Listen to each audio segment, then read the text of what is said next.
She made history after only being in this country for a few years.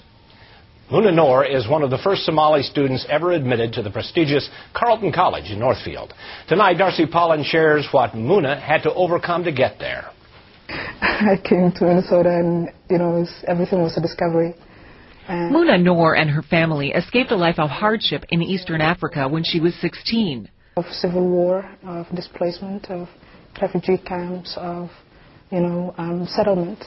And then, coming to America and, being... Her older sister was already in Minneapolis and gave Muna some advice about living in the U.S. And she says, there are two streets here. One is, you don't do anything and you get dejected about, the process that you've been through, or you get educated and you contribute to society. 4 days later, Muna enrolled at Minneapolis Edison High School. In just 6 months, she was taking classes at the U of M. I knew about American education.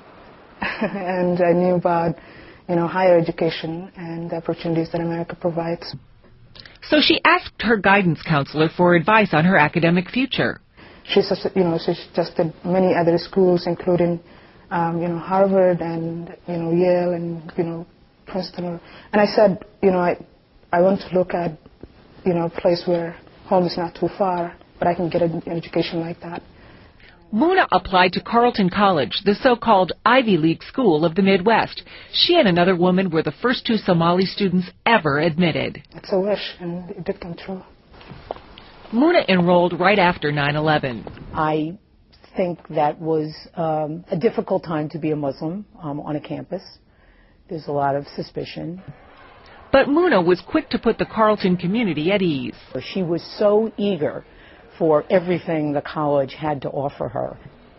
Muna devoted herself to her studies and found a comfortable fit in her campus home.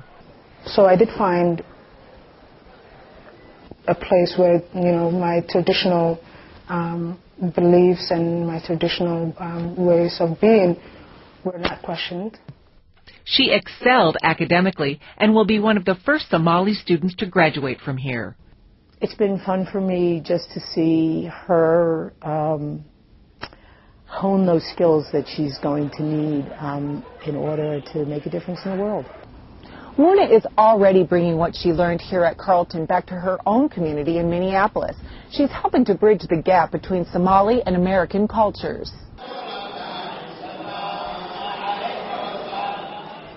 She played a role in organizing the recent celebration at the Minneapolis Convention Center to honor the birth of the Prophet Muhammad. The whole meaning of this event is about teaching the young people and our community what the Prophet stood for, the message that he came. For Muna, it's an opportunity to embrace her Somali culture and teach others the lessons she's learned about their adopted home.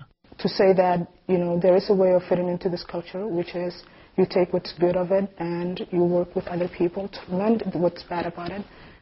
Muna feels a responsibility to continue educating others while broadening her knowledge in a new world. I don't really know what the American dream is, I think, but I'm living a dream that has become a reality after. Darcy says Muna majored in international relations and political science. She plans to go to graduate school and hopes to maybe work at the United Nations one of these days.